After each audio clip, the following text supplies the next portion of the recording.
Adelante, Jorge Schiavón, por favor. Somos todo oídos.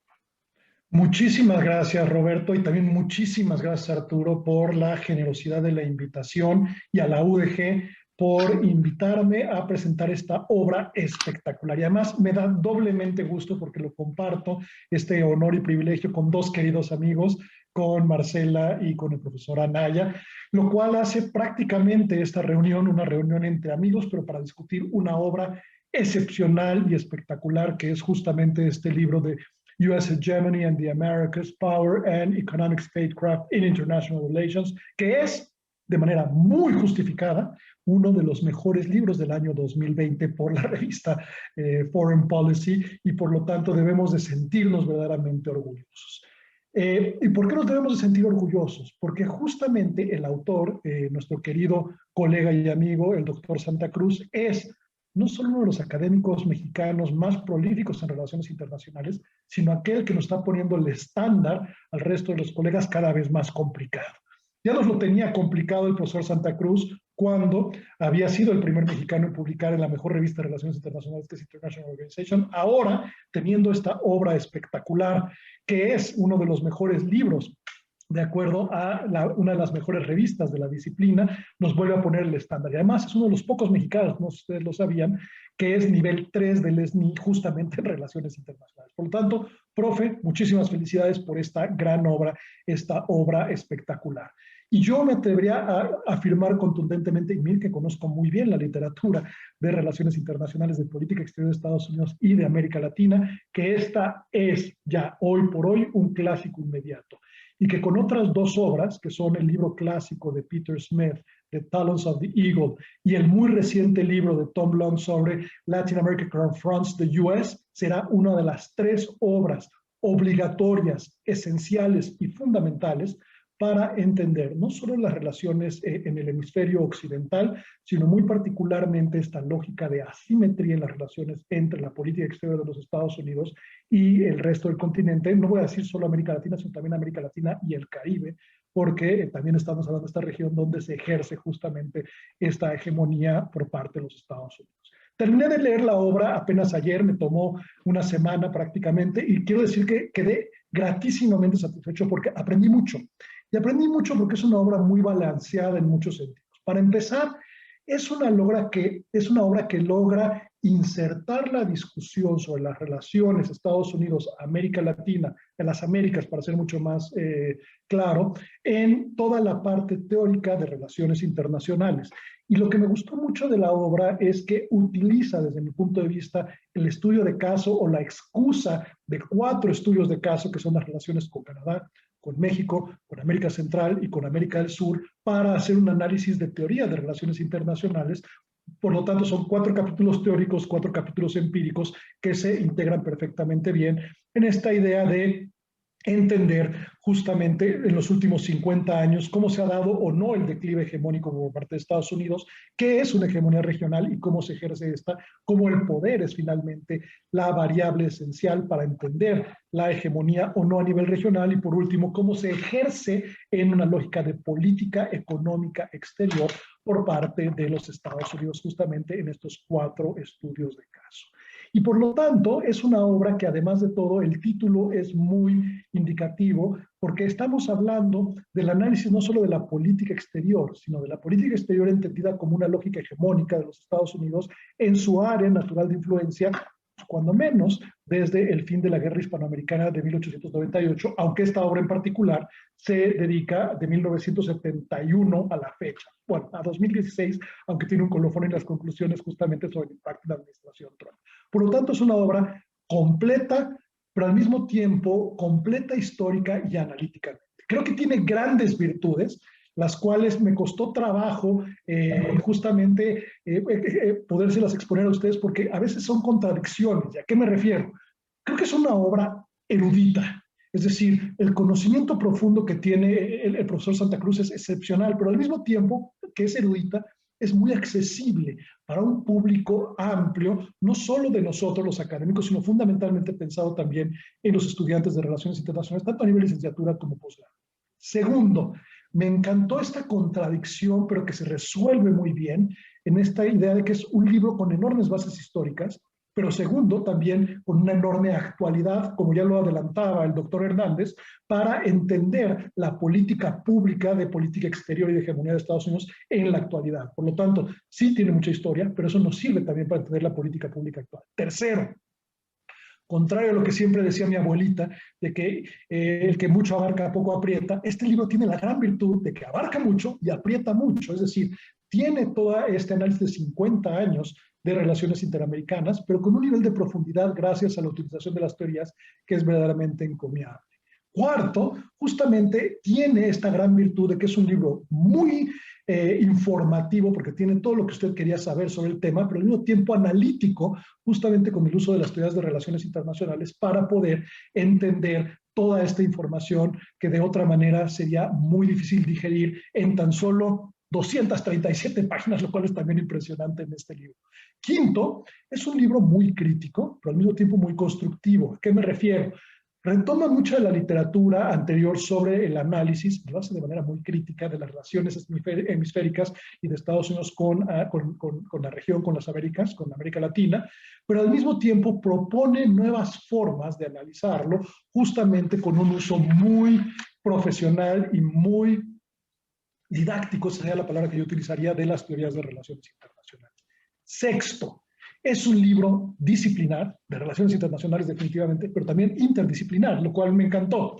Se nota que el profesor Santa Cruz, además de ser un gran internacionalista, es un historiador de closet y por lo tanto tiene esta gran análisis de procesos históricos, pero también hace el análisis de política interna, también hace hasta análisis sociológico en algunos momentos, lo cual le da una enorme riqueza a la obra. Y por último, es un libro que tiene todas y cada una está perfectamente bien documentado, pero es ligero al mismo tiempo. Logra decantar toda la literatura, que por cierto, lo que sí me sorprendió es que justamente esas dos otras obras con las cuales se integra ¿cómo se llama?, el conocimiento más profundo de la región y de las relaciones internacionales entre Estados Unidos y América Latina y las Américas, que son el libro de Peter Smith y el de Tom Long, los únicos dos que no visitados en la obra, lo cual me sorprendió un poco, tengo que aceptarlo, pero el resto incluye absolutamente todo lo demás que usted quería saber. Por lo tanto, es además una obra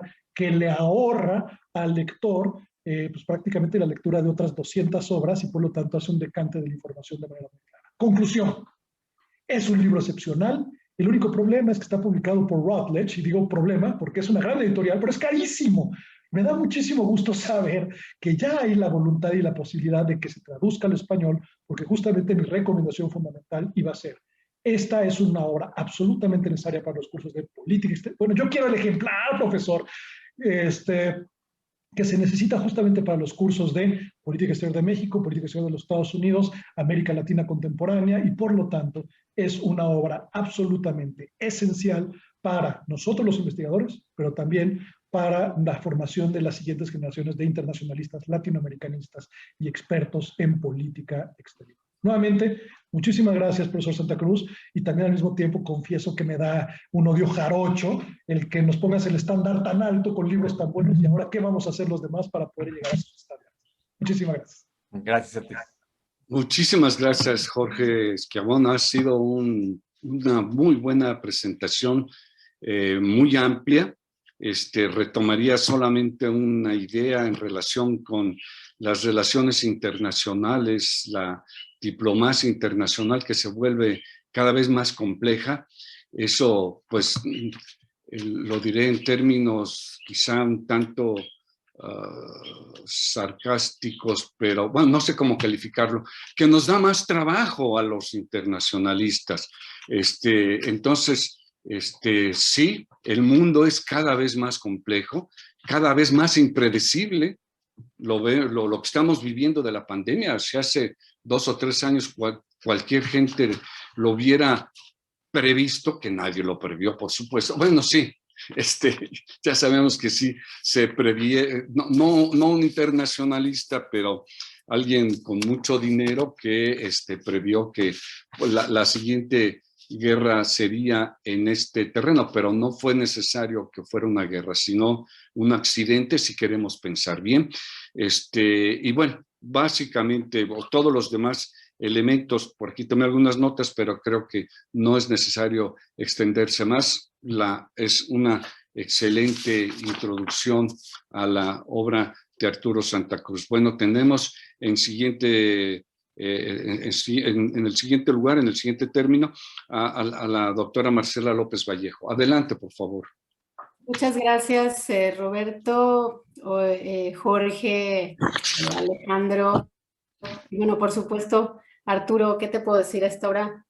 Me deja sin aire, así te lo digo. Del capítulo 1 al 4 empecé, tomé aire y lo solté hasta que acabé el capítulo 4 y dije, wow, y ya se me relajó la mente, el cuerpo, dije, wow, esto es otro nivel, como dice Jorge Schiavone, de análisis y sobre todo de manejo teórico y articulación conceptual. Eso me dejó realmente impactada de tu libro. Soy del club de Jorge ¿y ahora qué vamos a hacer los demás, ¿no? Después de esto? Pero es un incentivo también y debo confesar la anécdota de que, bueno, Arturo me dio su libro cuando estaba todavía en ciernes para publicar y me dijo, échale un ojito. Y no, bueno, me tuve que poner a leer, me tuve que poner a investigar para poder hacer comentarios, pues de alguna manera coherentes, ¿no? Ante la profundidad teórica y conceptual que nos presentas, Arturo, y además vinculado con la facilidad y la digeribilidad de la obra en términos de datos históricos, de evidencias empíricas, ¿no? Me gustó mucho y como dice Jorge Esclavo, pues esto nos ayuda a que, pues, además de subir los estándares y de hacer cosas interesantes en la disciplina, podamos tener obras escritas por académicos en México, competitivas y muy superiores a muchas otras cosas que se hacen en otras partes del mundo, y eso es un aliciente para todos nosotros acá en México. Y por eso, bueno, te agradezco, ¿no? Además, ¿no? Y fíjate que me da mucha risa, ¿no? Porque una de tus frases célebres, Arturo, es keep it simple, ¿no? Pero creo que aquí no aplica el manténlo sencillo, porque lo que tú nos presentas en el libro es complejo, ¿no? No es keep it simple para nada, es muy complejo y a mí me gustaría, pues, digo, contarles un poco a nuestro auditorio, a nuestra audiencia, de qué va la argumentación de la parte de la hegemonía de Estados Unidos, porque se me hizo fundamental y sobre todo para escapar y para trascender y para atrevernos a salir de las teorías clásicas que ya refriteamos todo el tiempo a toda hora en muchas partes del mundo y entonces pues crear innovaciones, ¿no? En el análisis, por ejemplo, ¿no? Arturo nos presenta un argumento en donde la hegemonía de Estados Unidos, el concepto, el análisis de si es hegemónico o no Estados Unidos en el mundo, siempre se ha centrado en un concepto de poder tradicional, ¿no? Y entonces medimos cuántas armas nucleares tienen, ¿no?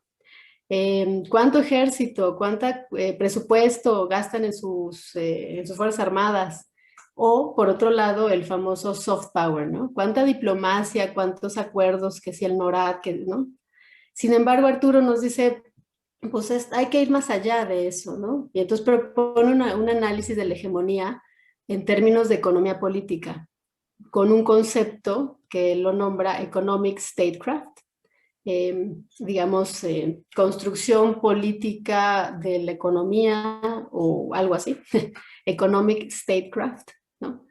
Y en donde nos dice que este poder, pues se basa en una relación económica, que además todavía va más, y si ya estábamos allá, en el ir más allá, pues vamos otro poquito allá, en donde la relación económica expresada en términos de poder no es hablar de sanciones económicas, de embargos o de condicionamientos de ayuda al desarrollo, que es lo que a veces, ¿no? se trata en economía política internacional, sino que el poder está dentro, está imbuido, digamos, de alguna manera, y relacionado con su política de comercio, con trade, ¿no? Con la política comercial, y este análisis de vincular el poder con la capacidad de vincularse en términos de producción, consumo, en términos políticos, al usarlo como herramienta de política exterior y de política de identidad, incluso del Estado mismo, hace del análisis, un análisis como Arturo en algunos de los capítulos le llama, un análisis grueso, un análisis robusto de la hegemonía, ¿no? Y entonces podemos medir hegemonía no nada más con cuántos tanques tienen ni cuántos soldados tienen, sino con cómo se involucran, cómo se va articulando el poder económico a través del comercio. Y bueno, el argumento posterior que Arturo nos muestra es que el liderazgo, ¿no? del hegemón, pues es una herramienta clave para socializar su identidad, es decir, para decir quién es. O sea, a través de la hegemonía en términos, en este caso, de económicos, ¿no? Nos habla de quién es ese hegemón, de cómo, de qué valores y qué identidad y qué intereses tiene. La política de comercio de un Estado entonces está relacionada con la identidad de ese Estado y esto además cambia la historia. Entonces, ese poner, digamos, articular esas ideas de economic statecraft con un análisis de identidades y además saliéndote del análisis clásico de capacidades y de materialidades, para mí se me hizo un marco muy innovador aparte y muy útil, en tanto que a veces no, la pregunta del millón es si Estados Unidos sigue siendo hegemón o no, y entonces pues uno se va por lo clásico, ¿no? Pero si lo medimos de otra forma, si lo vemos de otra forma, el argumento de Arturo pues es que no, la respuesta corta es no, porque la hegemonía de Estados Unidos ha ido declinando desde hace ya algunas décadas. Entonces, me gustó mucho esa articulación de conceptos, ¿no? Y además, pues, esto nos lo demuestra con 3 periodos históricos en donde habla de la identidad de Estados Unidos y de su política de comercio, ¿no? De vinculación económica, como decía Jorge, ¿no? El 71 al 89, en donde es un poquito más proteccionista, luego 90 al 2000, donde ya es una identidad más pro comercio, y donde 2001, después del 9/11 al 2016, pues es una economía competitiva, ¿no? Es una identidad, perdón, competitiva, que además que usa herramientas como los acuerdos de libre comercio con con varios países de América Latina, y bueno, obviamente con México y Canadá, ¿no? Ese es el primer punto, ¿no? Que realmente la profundidad teórica y conceptual es importante. El segundo punto es que me gustó mucho, Arturo, que entonces, pues ya no habláramos de anarquía, ¿no? Sino de jerarquía tipo David Lake, que es entendida como autoridad. O sea, jerarquía implica autoridad. Y entonces, cuando hacemos esa equivalencia, ¿no? Pues, y analizamos las subregiones, que es Centroamérica, América del Sur, y como tú lo pones, México, Canadá, pues la jerarquía y entonces autoridad, y entonces sí o no hegemonía, pues uno es variada, ¿no? A lo largo de la historia y aparte regionalmente, ¿no? Y esto además nos lleva a otras inferencias, otros argumentos que nos planteas también tú, Arturo, con respecto a, pues entonces a la desigualdad, ¿no? A la desigualdad clara de poder, que a veces no implica hegemonía, ¿no? Pero sí desigualdad, ¿no? Y esto, bueno, me lleva a preguntarte, quizá para una siguiente edición o para algún artículo o algo así, ¿dónde queda México? Hay un capítulo especial para México y otro capítulo especial para Canadá.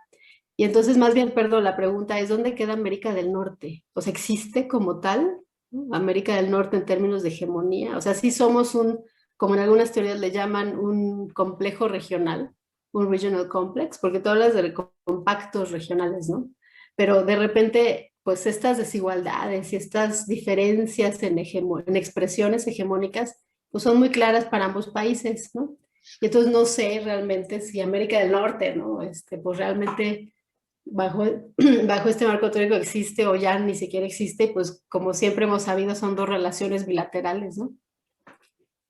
Otro punto importante que quisiera rescatar es, además de la parte, la innovación en articulación de conceptos y un profundo análisis de política, de economía política internacional, el libro nos habla también de innovaciones metodológicas. Y a mí esto me gusta mucho porque Arturo usa un concepto que se llama Family Resemblance Concepts, conceptos, digamos, que se parecen, ¿no? Entre ellos, o sea, que son como de la misma familia, ¿no? Y que se parecen entre ellos.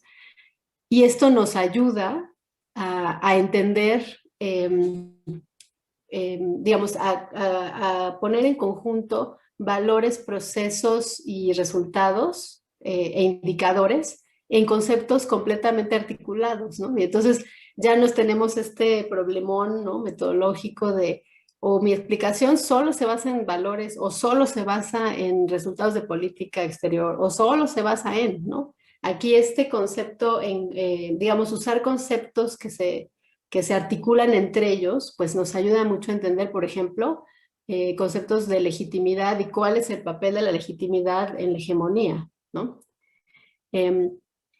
Y bueno, aquí otra pregunta que quizá podríamos profundizar un poco, Arturo, es esta relación entre efectivamente hegemonía, legitimidad y jerarquía, ¿no?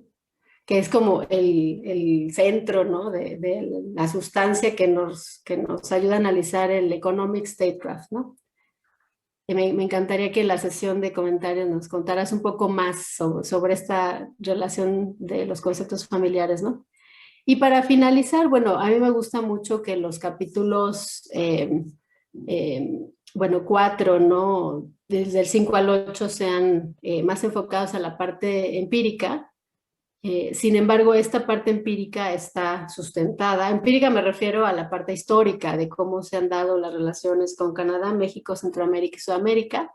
Sin embargo, esta parte histórica de casos, digamos, pues no es un análisis de casos así simple y sencillito, ¿no? Es un análisis, sigue siendo teórico y conceptual con el pretexto de la historia, ¿no?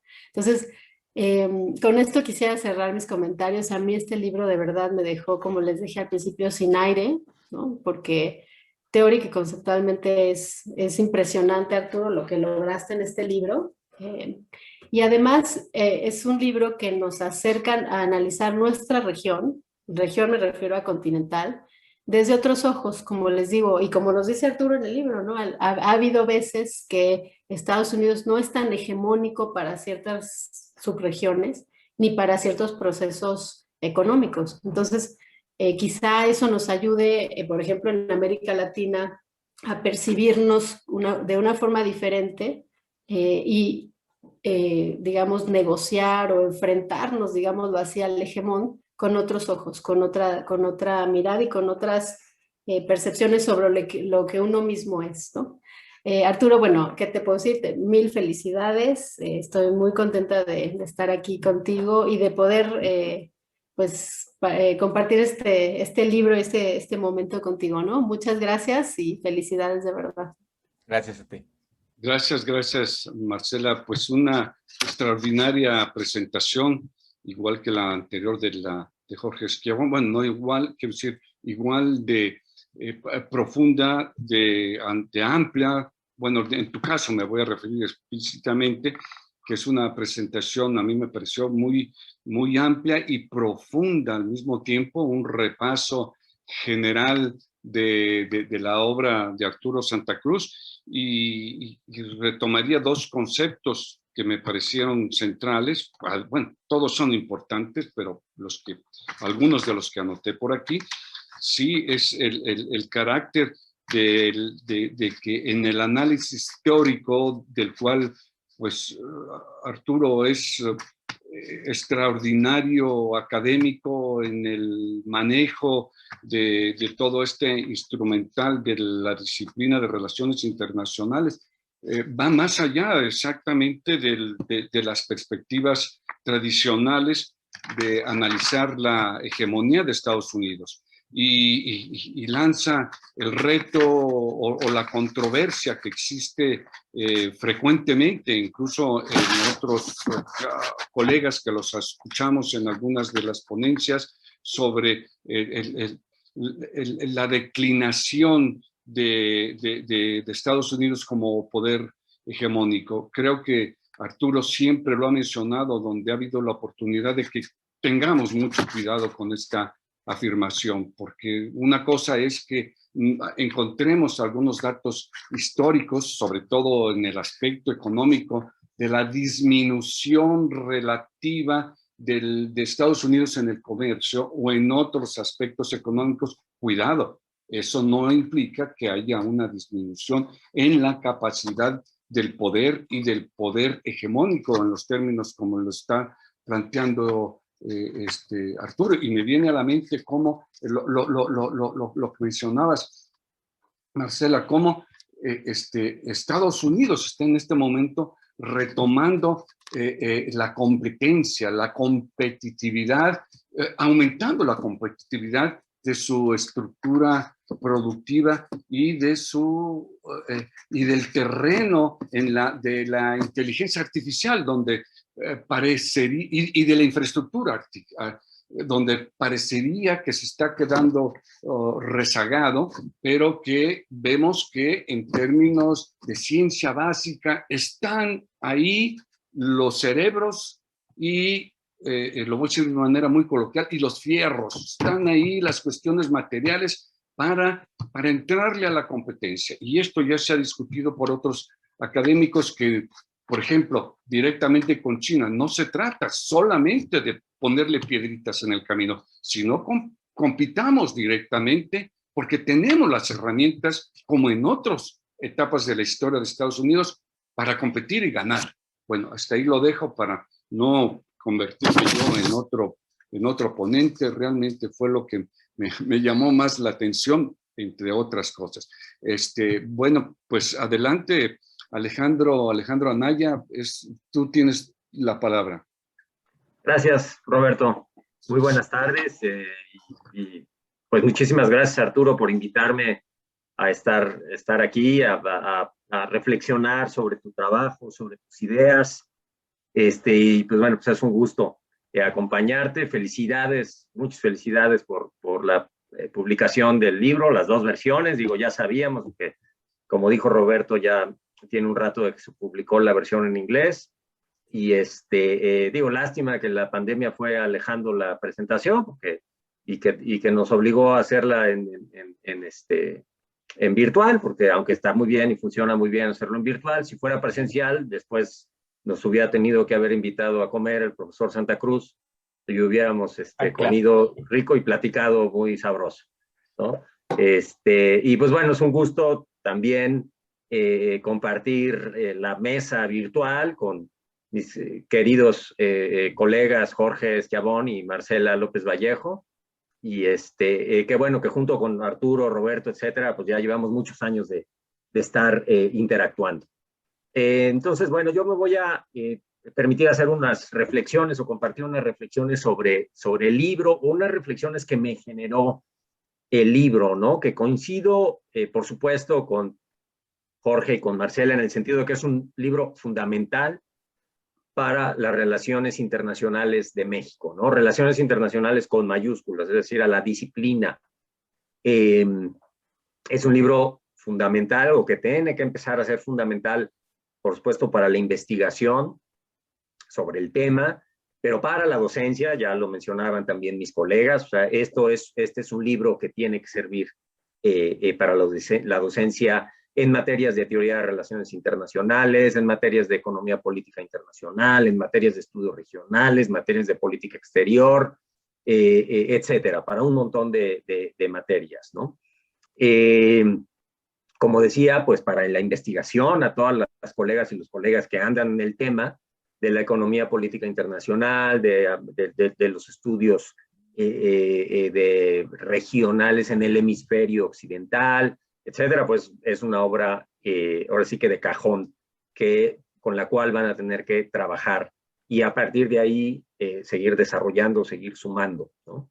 También para el análisis y el diseño de política pública, ya lo mencionaban también Roberto, los retos que hay en ese sentido, pero es una obra o un análisis fundamental para los tomadores, las tomadoras de decisiones en su día a día, ¿no? Digo, estamos pronto o cerca a la visita de Kamala Harris y pues hay muchas implicaciones en ese sentido.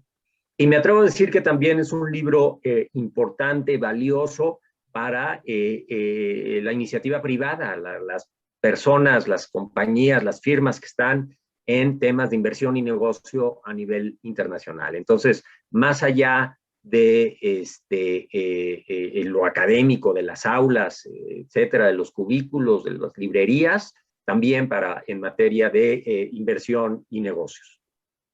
Y bueno, no voy a repetir todo lo que ofrece el libro, pero sí subrayo esta discusión teórica detallada que enfatizaba Marcela sobre la hegemonía, la autoridad, el poder, la economía política internacional, verdaderamente una revisión erudita de esa discusión académica alrededor de estos temas. Cuando vean el libro, cuando lean el libro, se van a dar cuenta de que no estamos exagerando.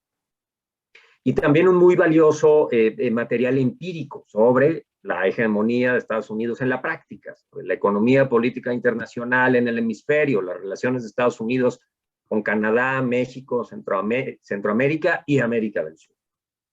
Entonces, bueno, eso es todo lo que pueden ustedes encontrar en esta obra, en este volumen. Ahora, al no ser mi área de expertise la economía política internacional, ni la diplomacia comercial financiera de Estados Unidos, ni las relaciones de Estados Unidos con los países del hemisferio, me voy a limitar a hacer algunas reflexiones, preguntas sobre la hegemonía y el poder en general y trasladarlas o tratar de trasladarlas a áreas temáticas distintas a la economía política internacional, ¿no?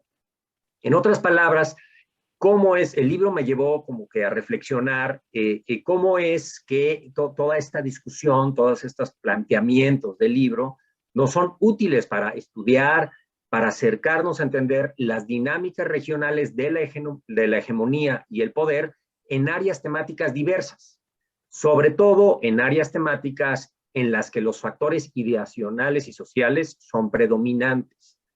O sea, que son factores que predominan por encima de los factores materiales. Y entonces en contraste con áreas temáticas como el comercio, las finanzas, la seguridad, que son la materia empírica del libro. Ahora, entonces el principal argumento del libro que estamos comentando desde esta perspectiva teórica que menciono es que entiende a la hegemonía, ya lo mencionaba también Marcela, como un proceso entre actores, no como un atributo de los actores y por lo tanto no como una cosa o como una suma o una acumulación de cosas, sino como un proceso, decía, que se construye mediante la interacción entre actores.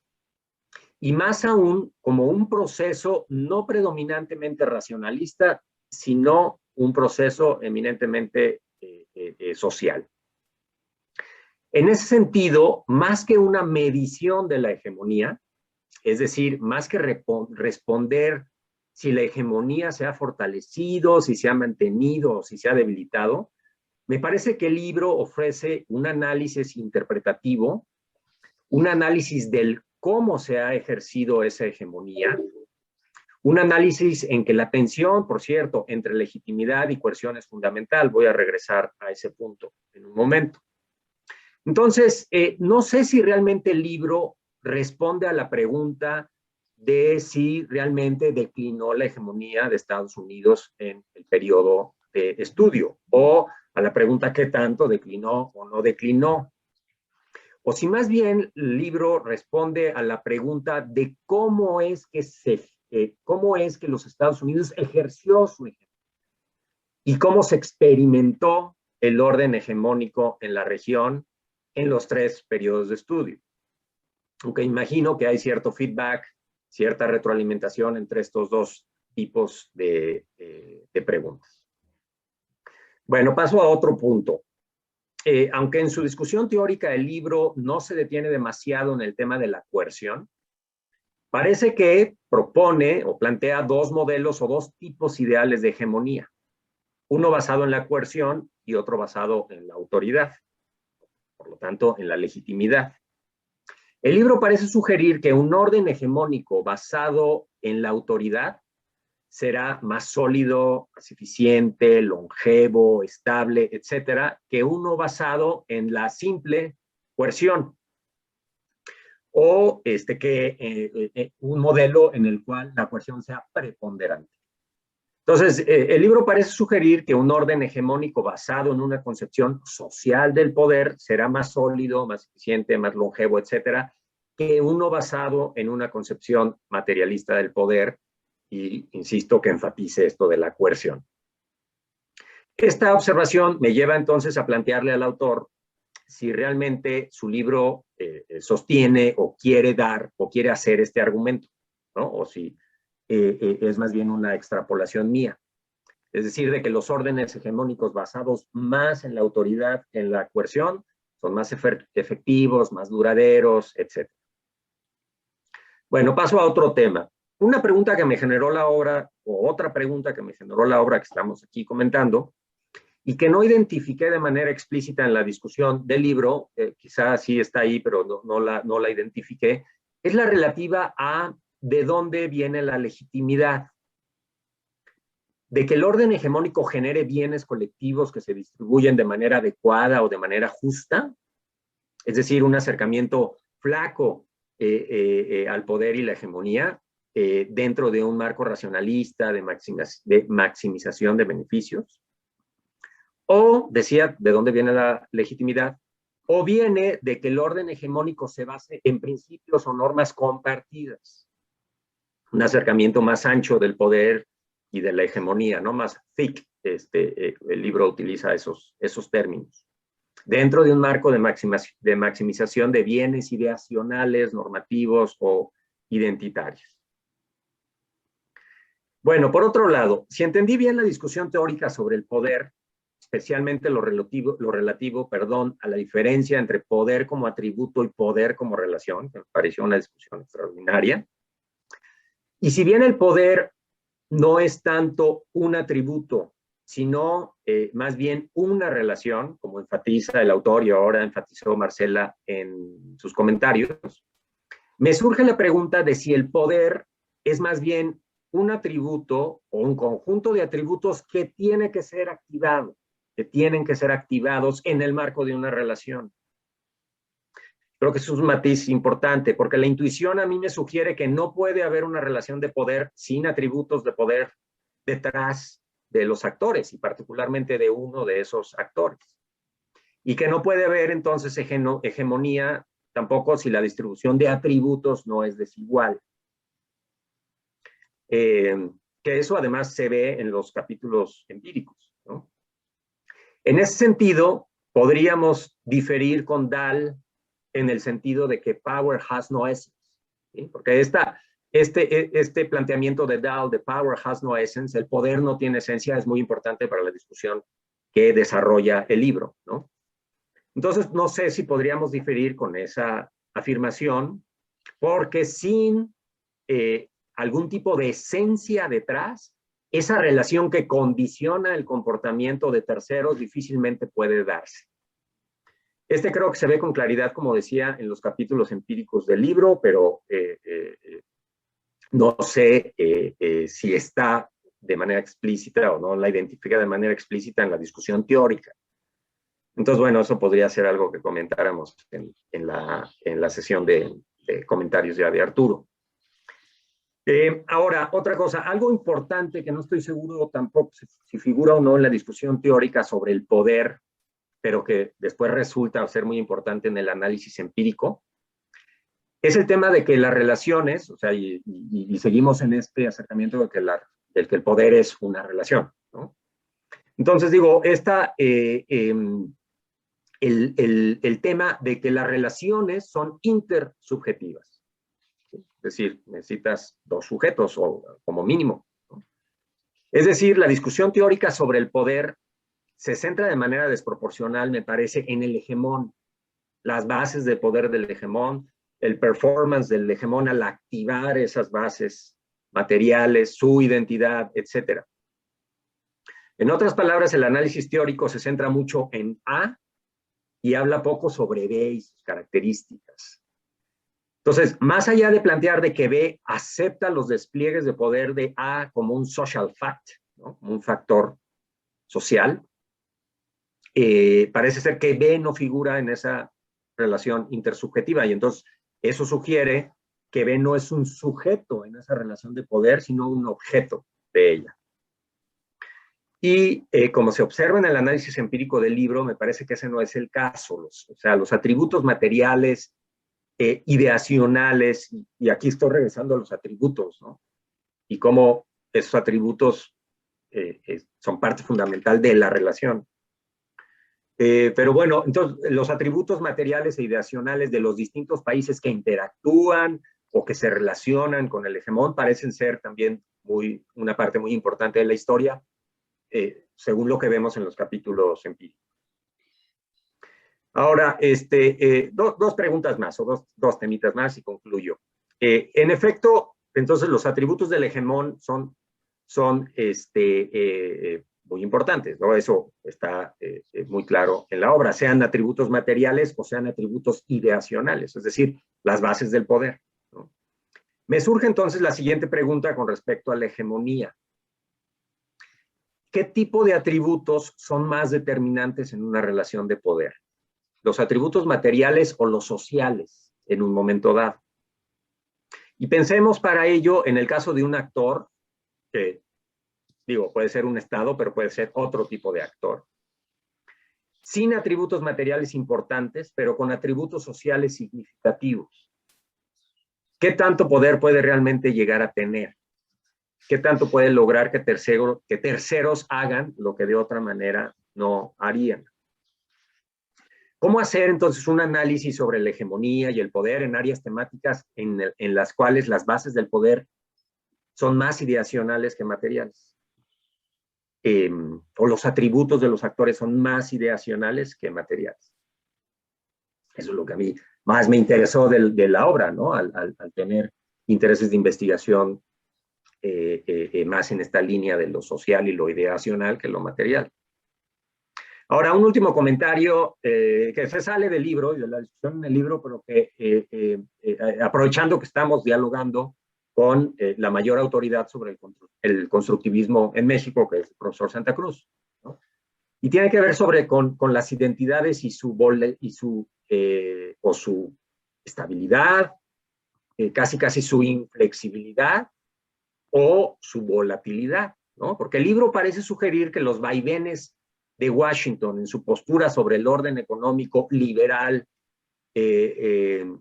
internacional significaron o cambiaron o señalaron cambios de identidad, ¿no? El libro nos va refiriendo un péndulo alrededor de la postura de Washington con respecto al orden internacional económico liberal. Como pasó de Bush, regresó con Bush hijo, luego regresó con Obama, luego Trump para un lado y luego con Biden para el otro. Entonces, si estoy en lo correcto, el libro lo que está sugiriendo es patrones de identidad no tan estables como la literatura constructivista parece sugerir. Entonces, bueno, no me quise aguantar las ganas de hacer esta pregunta, siendo que estamos con Arturo. Y bueno, aquí lo dejo, perdón si me extendí, pero muchas gracias por el espacio y reitero, por supuesto, los aplausos y porras y redobles de tambor para esta obra que, aunque sea cara, pues entonces la versión cara la tienen que tener las bibliotecas, todas las bibliotecas de universidades de Guadalajara donde tengamos relaciones internacionales, negocios, etcétera, deben de tener este libro.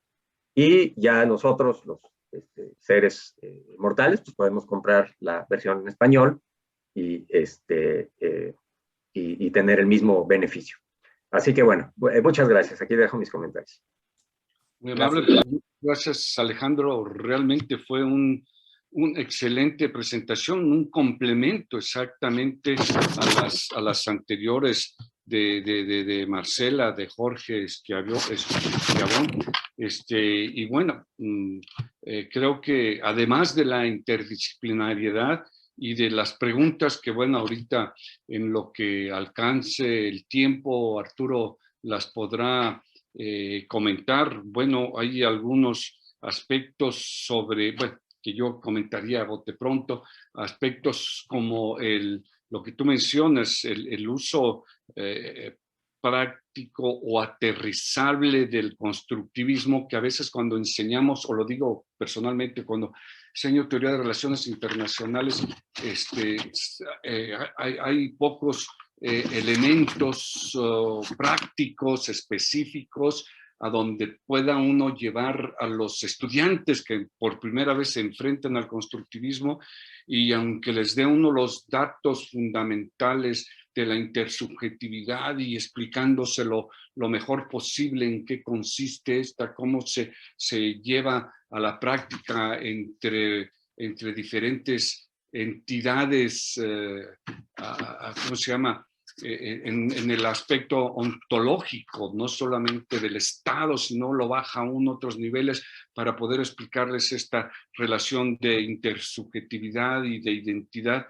Y las preguntas que tú haces precisamente sobre este tema creo que nos van a dar un poco más un poco más de luz sobre el asunto, pero pues más allá de lo que estamos, de este evento que estamos teniendo en este momento, pues lo que tú comentas, hay que clavarle el diente al libro, hay que sobarlo y hay que utilizarlo y hay que repensarlo, y quienes estamos cerca de Arturo, pues ahí le estaremos preguntando alguna duda que tengamos. Pues Arturo, el autor, pues tiene la palabra para darnos luz sobre el asunto.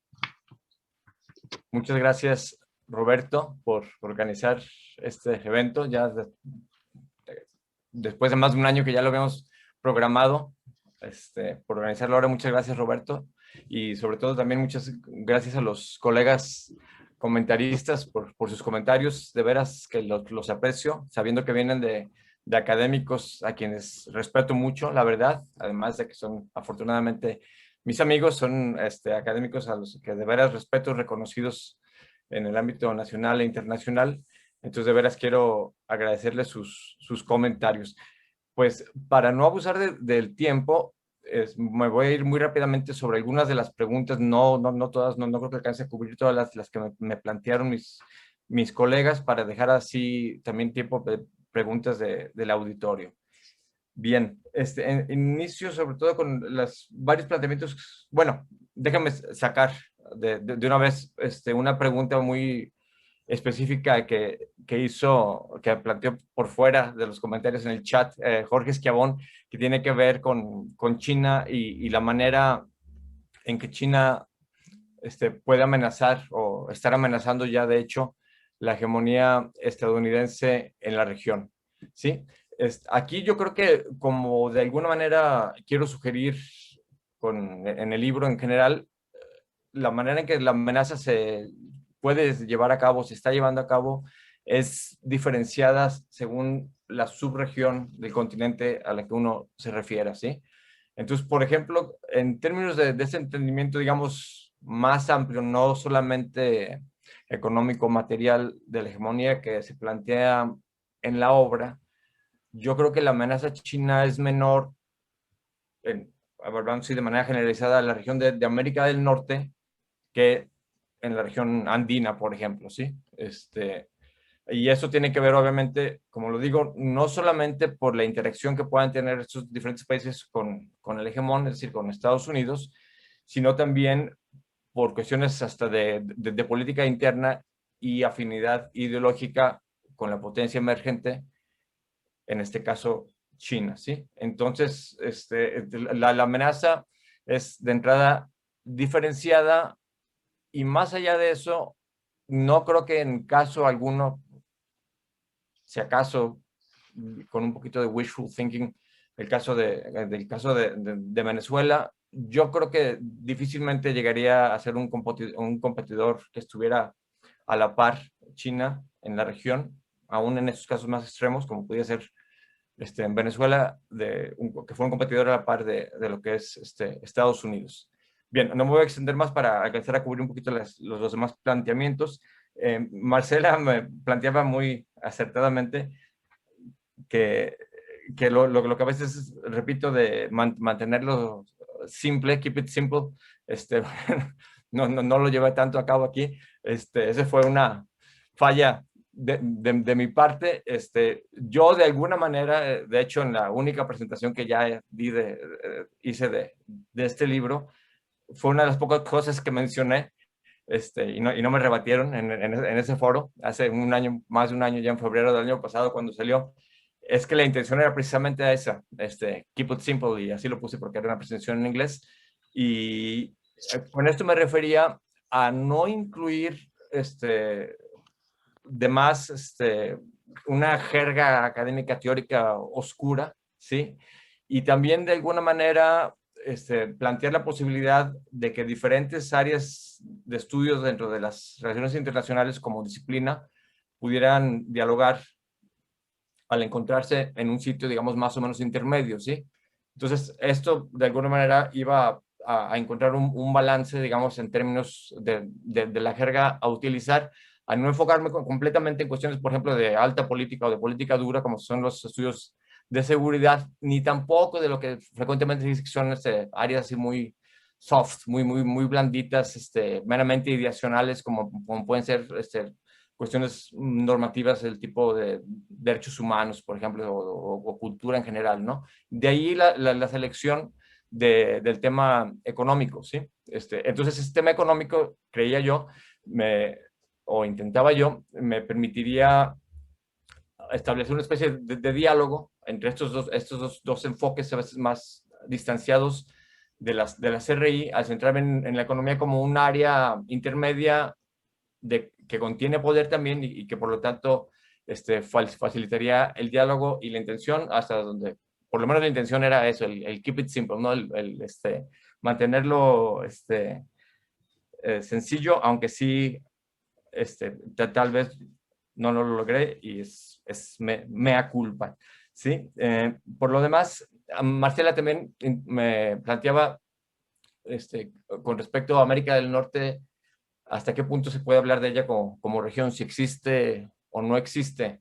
Yo creo que en términos hegemónicos y generales, para Estados Unidos por lo menos no existe como región y tampoco existe como región como lo hemos estado viendo en los últimos años en términos de acciones de política pública, por ejemplo, coordinadas, ¿sí? Más bien, como tú misma lo sugerías, Marcela, lo que tenemos son dos relaciones o tres relaciones bilaterales, ¿no? Bueno, de Estados Unidos con Canadá, de Estados Unidos con México y de México con Canadá, y viceversa, ¿sí? Entonces, en ese sentido, sí soy más bien escéptico del concepto de América del Norte como una región, digamos, significativa, ¿sí?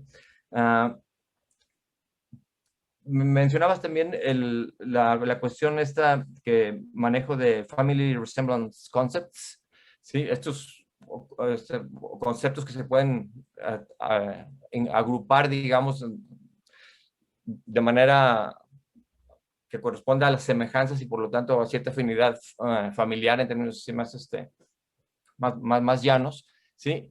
Y bueno, la ventaja de esto yo creo es que, y tiene que ver con algo que planteaba después Alejandro, que es que si uno concibe los conceptos no necesariamente en términos dicotómicos o de blanco y negro, sino más bien como un continuum, ¿sí? Como algo que va de lo blanco a lo negro con muchos matices en medio, ¿sí? Puede agrupar diferentes aspectos analíticos que pueden viajar metodológicamente a través de diferentes áreas disciplinares, ¿sí? Y en esto me lleva entonces a lo que planteaba Alejandro, cómo la intención o lo que espero que se pueda hacer con el libro es aplicar de alguna manera el planteamiento analítico a áreas que no tienen que ver. Y esto entonces me regresa a lo que decía yo antes, de que mi intención era establecer puentes entre áreas de estudio opuestas, incluso entre enfoques diversos, que permitieran, por medio de un lenguaje hasta cierto punto común y un lenguaje tampoco demasiado oscuro o elaborado o específico, hacer dialogar a los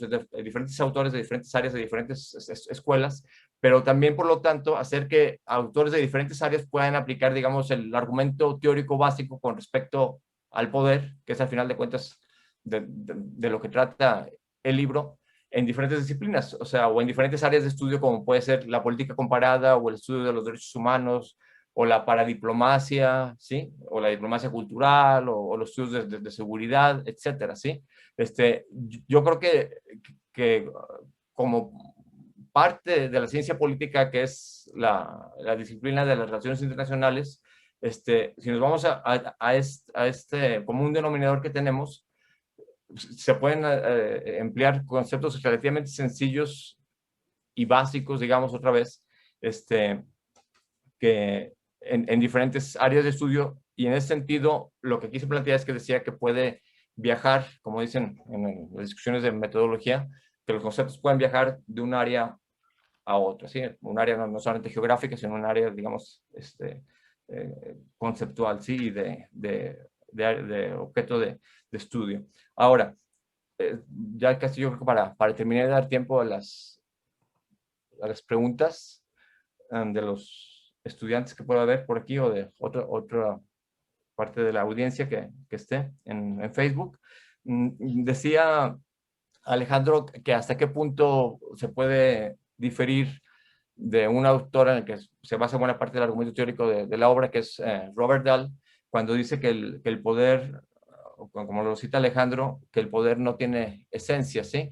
Sí, aquí precisamente el punto es que si entendemos como el poder algo más amplio que las meras capacidades materiales, como ya señalaban primero Jorge y después Marcela, sobre todo hacía más énfasis en esto, si es una concepción más amplia, entonces los meros hechos brutos, como dicen, brute facts, ¿sí? Como puede ser esta estructura, como dirían los marxistas, esta estructura económica, no es tan significativa si no es activada por hechos intersubjetivos, ¿sí? Evidentemente, y como sí lo señalo en el libro, más allá de la importancia de los elementos intersubjetivos, que por supuesto incluyen la autoridad, la legitimidad, ¿sí?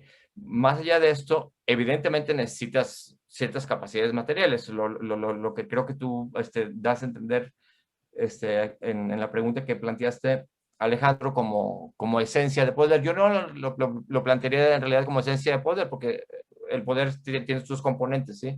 Entonces, no puedes reducirlo solamente a uno y llamarle a uno, que es la capacidad material, esencia, en mi opinión. Pero ciertamente, sin esas bases materiales, digamos, difícilmente vas a poder crear una relación de poderío en la que carece de esas bases materiales, puede hacer que B haga lo que de otra manera no haría, ¿sí? Como se llama por ahí en el libro, hasta la fecha básicamente no se ha sabido de alguien que careciendo de bases materiales importantes, por más poder suave, por así decirlo, que tenga, se haya convertido en un actor hegemónico, ¿sí?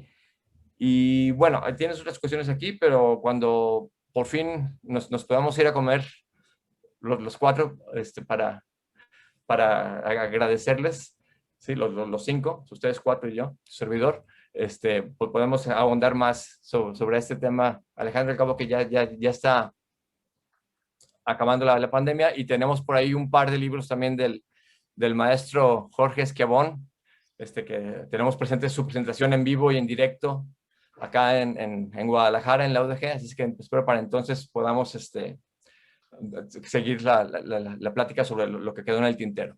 Entonces, hasta ahí le dejaría. Muchas gracias de nuevo a todos. Muchas gracias, Arturo. No voy a hacer más comentarios, dado que pues ya el diálogo se ha dado de manera muy fructífera.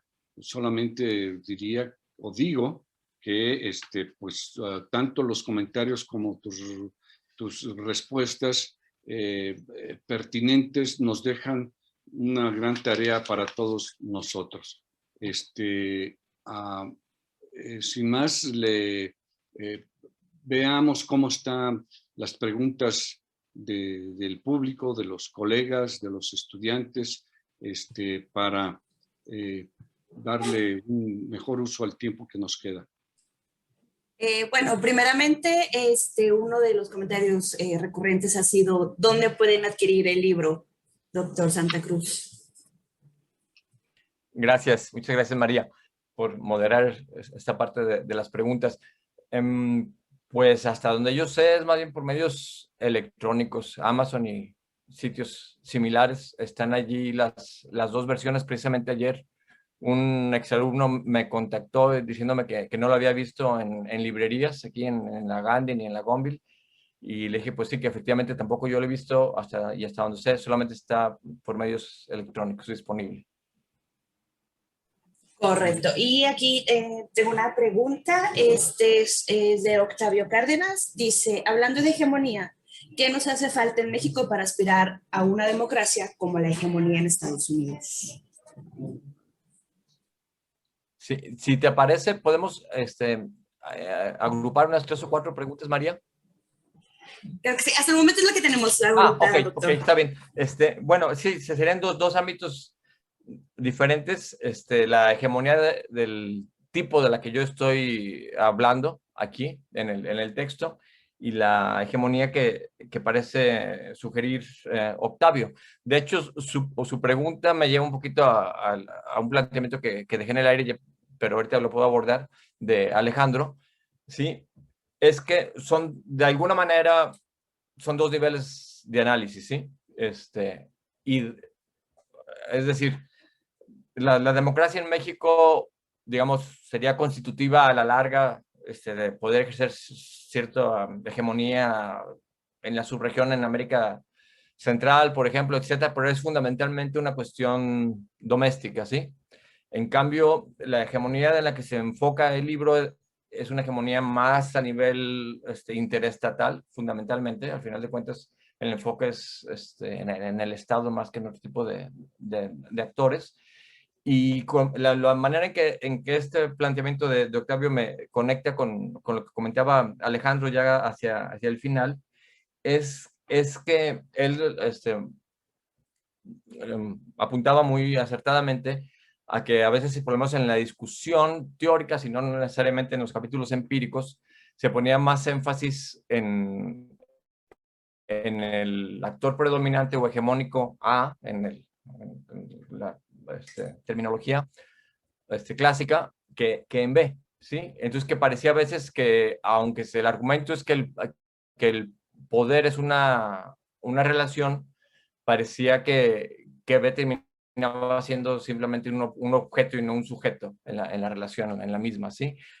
Aquí el punto, que es bien tomado, tiene que ver, digamos, ya a nivel de diseño, de investigación, a nivel un poquito más práctico, es que al final de cuentas, si no se quiere uno perder, tiene que encorchetar varios tipos de cuestiones, ¿sí? Aquí el foco en la obra estaba fundamentalmente en Estados Unidos, y esa fue, digamos, que una decisión teórica inicial, ¿sí?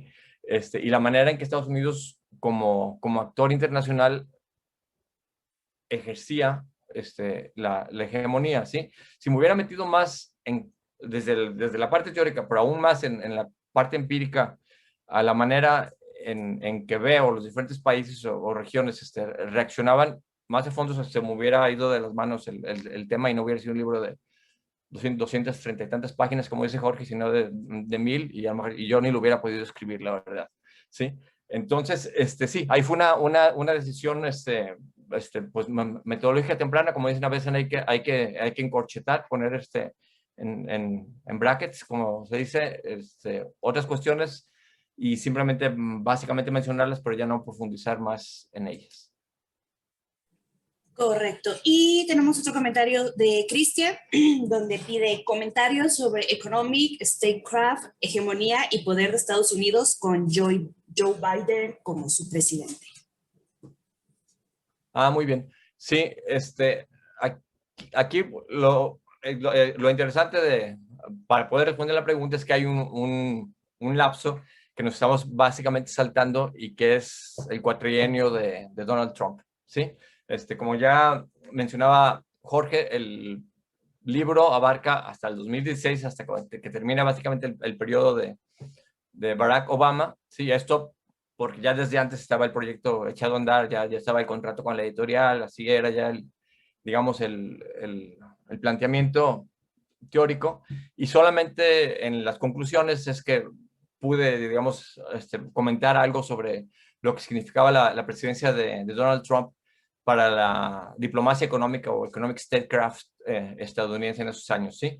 Entonces, si nos vamos ahora al periodo de Joe Biden, lo que vamos a ver es, yo plantearía en principio un regreso a lo que teníamos antes, ¿sí? En tanto que el periodo de Trump, ¿sí? Fue ahí sí un quiebre, y en esto otra vez para mencionar algo que decía Alejandro, un quiebre identitario pronunciadísimo, mucho más que el otro péndulo que mencionabas, Alejandro, entre las diferentes administraciones, por ejemplo, de Bush hijo a Clinton, ¿sí? En cuanto a la identidad operacionalizada en términos de, por ejemplo, de política de comercio exterior, ¿sí? Con Trump, aquí el quiebre sí fue clarísimo, es decir, el péndulo se salió volando por allá, ¿sí? Se zafó de donde colgaba, se desquició, como desquiciado estaba el primer mandatario estadounidense del cuatrienio anterior. Y entonces lo que vamos a ver con Biden es, yo diría básicamente lo que estamos viendo hasta cierto punto, es un regreso a la normalidad en términos de diplomacia en general, de ejercicio de la hegemonía en general, y en la cuestión, aquí sí interesantemente, de diplomacia económica, estamos también en un regreso moderado. Si se fijan, ha sido más cauteloso en términos de economic statecraft, por ejemplo, en lo referente a la relación económica con China, ¿sí? O incluso las sanciones que se mantienen a Irán, a removerlas, y en ese sentido está, para mi desagrado, siendo más parecido de lo que me hubiera gustado en esta área de política a la administración Trump, la administración de Joe Biden, de lo que uno hubiera pensado, y como sí se ha diferenciado en otras áreas temáticas. Perfecto, pues hasta el momento es todo, no sé. Okay, sí. muy bien. Es todo. Si tienen algún comentario adicional, algún amarre a este evento, pues adelante, podemos utilizar unos 5 minutos, lo que ustedes dispongan. Yo sí me atrevo a hacerte una pregunta, Arturo, justamente para aprender cómo utilizar los aprendizajes de tu obra para la propia política exterior de México. ¿Qué aprendizajes habría de tu análisis sobre el estudio de la política exterior de Estados Unidos hacia la región para que la política exterior de México, no voy a hablar de hegemonía, tenga relevancia, por decirlo menos, en su área natural de influencia, que es Centroamérica y el Caribe? Muy buena pregunta, Jorge, gracias. Yo creo que serían fundamentalmente dos cosas. Primero, saber qué queremos, cuáles son nuestros intereses. Y segundo, tratar de hacer clic de alguna manera con los países que identifiquemos que tienen intereses similares a los nuestros, ¿sí? Y de esta manera, digamos, potenciar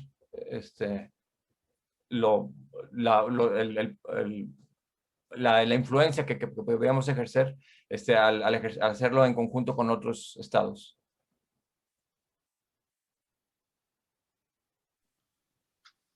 Muy bien, pues si no tienen más otro comentario, lo dejamos hasta aquí, y pues solamente me resta darles un profundo agradecimiento por su tiempo. Y como decía hace un momento, pues Arturo seguramente les agradecerá, ya lo ha agradecido, quiero decir, todos sus comentarios, que serán muy valiosos, y pues a nombre de la Universidad de Guadalajara, del Departamento de Estudios Internacionales, muchísimas gracias a quienes están conectados, y que esperemos que aprovechen muchísimo todos estos conocimientos, que como siempre lo decimos o se los digo yo a los estudiantes, tengan en cuenta que alguien que presenta una obra es un trabajo de muchos años, que se les presenta de manera muy resumida, pero esperemos que sea un estímulo para manejar esos conocimientos, como ya se ha dicho, de manera más detallada en temas específicos, en tareas específicos, básicamente la docencia, la investigación, y lo que Alejandro planteó, también esperemos que algún día otros sectores nos tomen más en serio. Por favor, tenemos mucho que aportar. Muchísimas gracias a todos ustedes. Que pasen muy buenas tardes y una excelente comida. Gracias, muchas gracias. Hasta luego, hasta luego. Gracias, felicidades. Jorge, muchas Arturo. gracias. Gracias. Un Adiós, abrazo, adiós. felicidades. Adiós. Hasta luego, abrazos a todos. Ya salimos del vivo.